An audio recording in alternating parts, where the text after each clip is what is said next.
we reached our video max size and I didn't notice. So we're going to take like a step back there. And you were talking about the people that you've met out in the counties, and you it didn't lose much, but just Okay. if you don't mind restarting for a moment. Okay. Yeah, like I had this preconceived notion when I went to see county executives or mayors or other important representatives of the county that they were not going to be highly educated, or they were just some local person that just got elected because he was the name of the family that lived around there. But I'd go into their offices and they would have a diploma on the wall where they got a master's degree from UT or something, and it was like eye-awakening for me because I was already prejudging these people as being not very intelligent or not ambitious, in other words.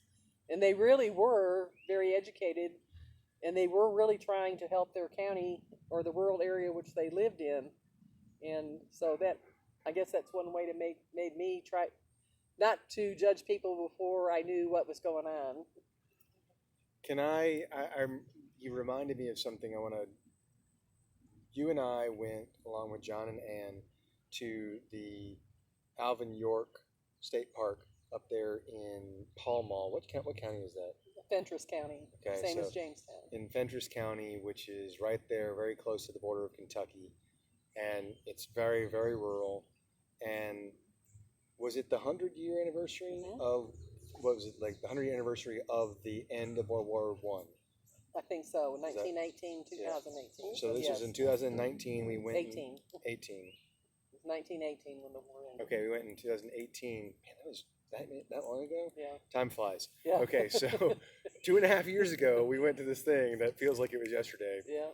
And it was the coldest day in November that I can remember. It was so cold that day. Yes, it was. But we're up there in this place, and Alvin C. York is a big hero from World War One. He won the Medal of Honor. He was from that area. And the interesting thing, one of the things that stuck with me in all this talk of Alvin C. York at that time was he leaves this region, goes out, sees the world, fights in the wars, comes home, and then stays in Fentress County. Mm-hmm.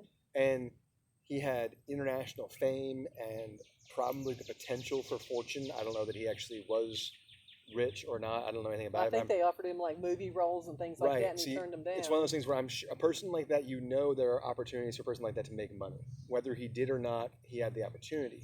But instead of taking it and going out into the world and all that sort of thing, he instead took his resources and influence and brought it all back to Fentress County.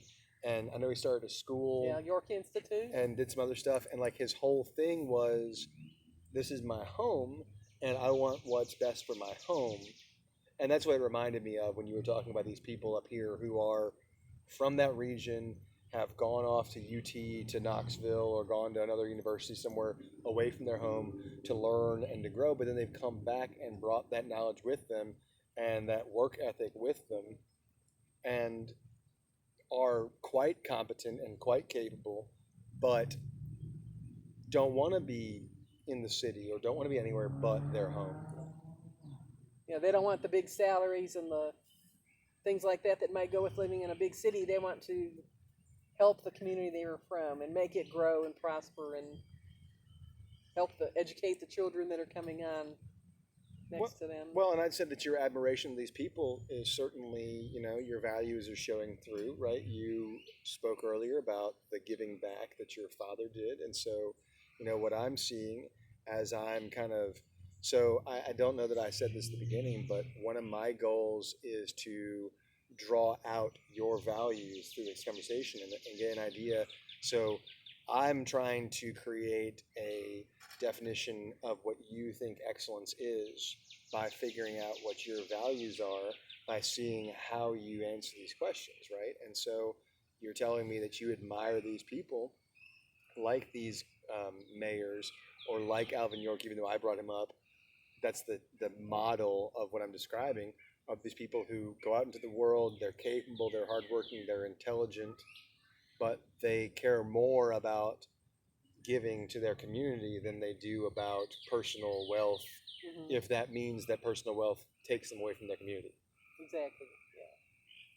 Certainly they can make a living, certainly they can be wealthy within the standards of their community, but if it's a choice between wealth or leaving, they're going to choose staying and not being as wealthy. Does that seem fair? Yes. As far as what you're describing as far as people go? So I want to ask another question, another direct question, and I've been kind of flipping this around. So like a lot of times people are asked, what advice would you give, right? But I have a different way I want to ask this question. What's the, tell me about some advice that's been given to you that has really stuck with you. Well, I think to be honest, always be honest. You know, people want to know who you are and what you're about, and they don't want to hear lying. And you know, you can only lie so much, and people are going to figure it out. But if you're honest with yourself and honest with other people, that will always show through. And always be fair with other people. And I don't think you should take advantage of other people because, you know, try to trick somebody to get a better deal on something. You know, you wouldn't want to be treated like that. So I'm hearing the golden rule. yeah. But that was a big one in my household. Yeah. My father's not a big one on my father's not a big one on words, but the golden rule was the one that always was important to him. Do unto others as you have them do unto you. So were there, you say that the advice you were given was to be honest. Did this advice come from anywhere in particular, or is this just It was advice just the way of life in our common? house. It was just that was expected, and actually it was the time I grew up. You know, that was expected in the classroom when you were going to school or wherever you went. People were honest. They didn't try to cheat you, and you didn't try to cheat them. And if you found some money and you didn't keep it, you turned it into some authority, and they tried to find out who it belonged to. And you know, I remember John and I found a bag of money one time. We went to the laundromat and we found like $200 or $300 in a bag. And what it was the money out of the change machine in the laundromat. And we actually knew the owners of the laundromat, so we kind of knew, you know, who it belonged to. And so it was like on a holiday weekend or something. So we kept it over the weekend, and we called him, and he came and got it. But you know, we could have just kept it, but we didn't. And then we weren't rich by any means. That you know, we could have used the money, but it wasn't our money. So. Could have got you a Thanksgiving dinner with it. Yeah, that's right. We could have, but you know, and like you know, we're going to college and stuff. I worked in restaurants and things like that, and have to close out the cash register and stuff like that, and have to make bank deposits at night. You know, at the ATMs or whatever. So you know, I've always been honest with money for one thing.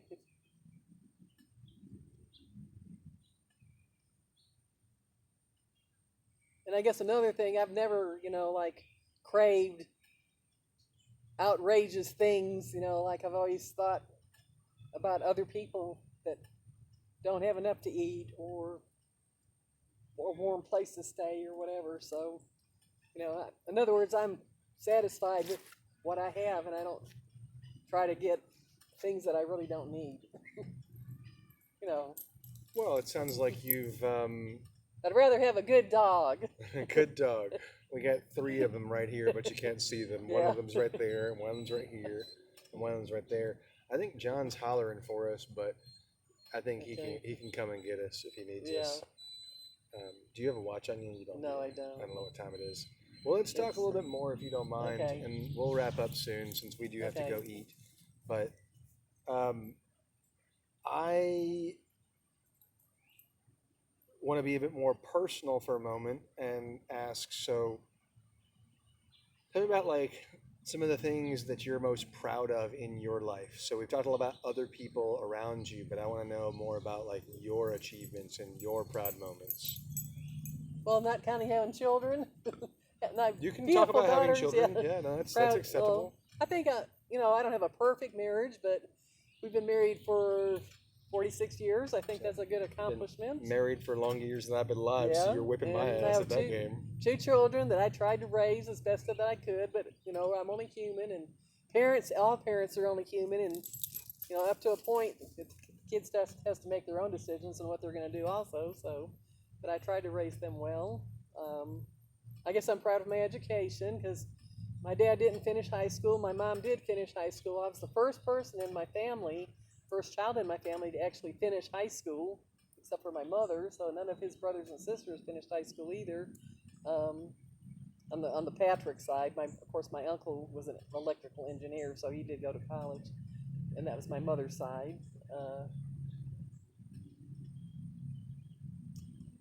I don't know. Can't think of anything else. No, those are good Yeah. things. Those are very good things. I think You spoke a minute ago about not necessarily needing to be all that exceptional. Hey, just a moment, folks. Hey, Ann, 5 minutes.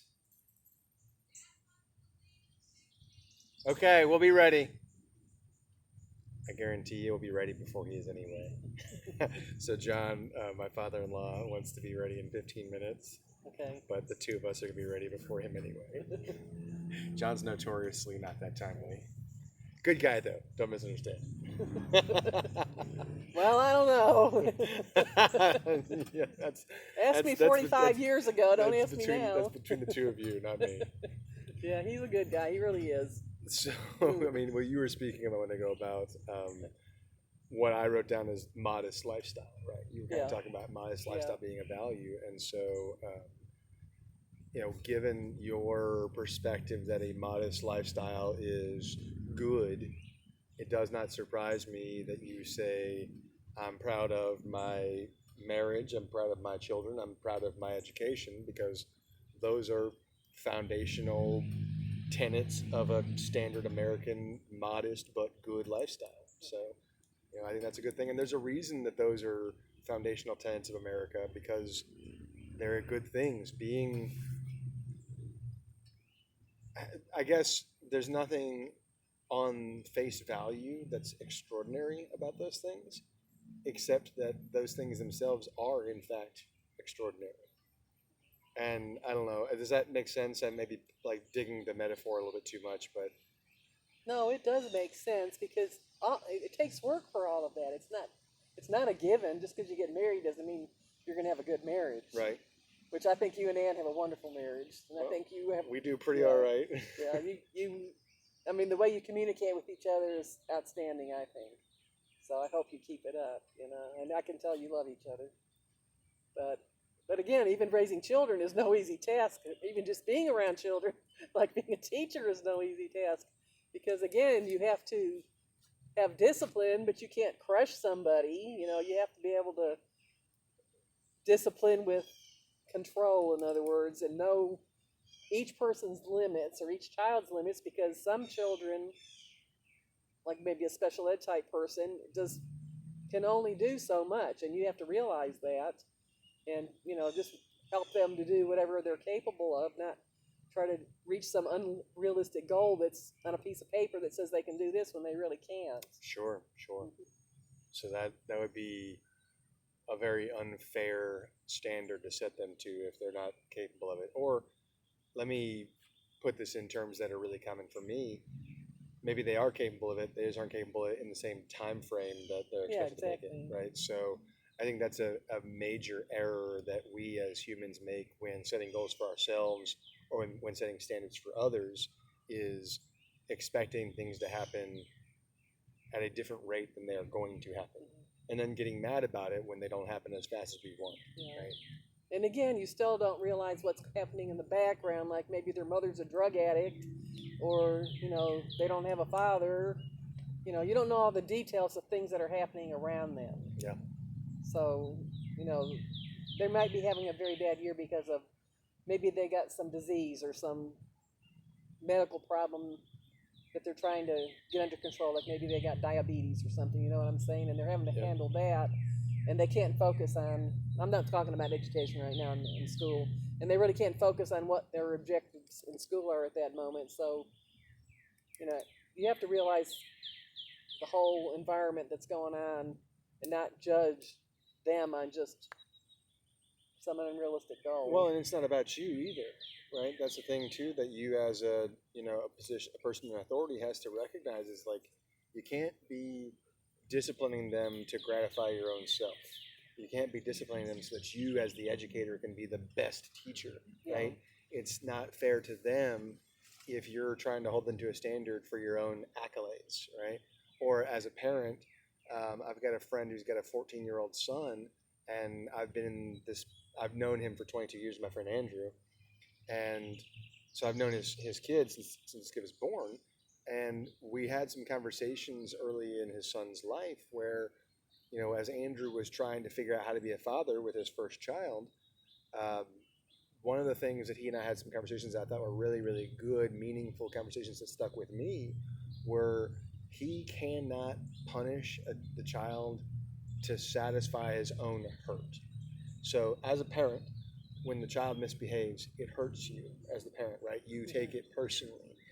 And there's a temptation, especially I think as a father, to lash out and punish the child in anger and punish the child to satisfy your own having been hurt by that child's disobedience or that child's bad behavior. And what he and I talked about was like he cannot or he should not punish his son to make himself feel better. Or if punishing his son makes him feel better, the way he's punishing his son is not correct. Mhm. So the example here was I told him a long time ago, I was like, I was never switched, like with a switch from a bush. But I thought about this as an adult one time and I was like, the switch is a really cool tool because if you get in trouble and the parent says, go get me a switch, in the time that it takes for the child to go get the switch, Yeah. the parent has time to cool off. Mhm. And they have time to cool off with the kid not present too. So there's not a loss of face or anything else. The kid comes back. And by the time the kid comes back, you don't need to switch them. Like your emotional need is dramatically diminished. And so now you can still switch them to make the point to discipline the child, but you're not, Yeah. beating the crap out of the child because you're angry. Now you're switching them so that they understand what they had done was wrong. And I don't know. For me, that made a lot of sense, and this is something that I kind of came to somewhat organically in a conversation with my friend. We were both young men in our 20s, not and we weren't speaking to elder mentor fathers in this conversation. This is really something we came to organically, but I thought that made a lot of sense, and you just reminded me of it a moment ago when you were talking about your approach to discipline as a school teacher. Yeah, I beat my kids. I had to beat Ann every night. It shows. It really shows. No. Well, on account of we have obligations elsewhere, why don't we wrap this up? We can leave it on that note of for all her good qualities, Michele did beat her children. Although I think that was in jest. I think it was. Yeah. So, do you have any final thoughts that you would, you've heard me talk about what I want to accomplish with this, and you've shared your story, and we've kind of unpacked a few pieces of your story in the context of the project. Do you have any final thoughts that you'd like to leave us with? Just don't be too judgmental so you know everything about somebody or the circumstances they're coming from, because you're probably going to be wrong. You're going to come to the wrong conclusions. And I think that's a good one to end on. If you want to be excellent, be prepared to be wrong. and there is a gorgeous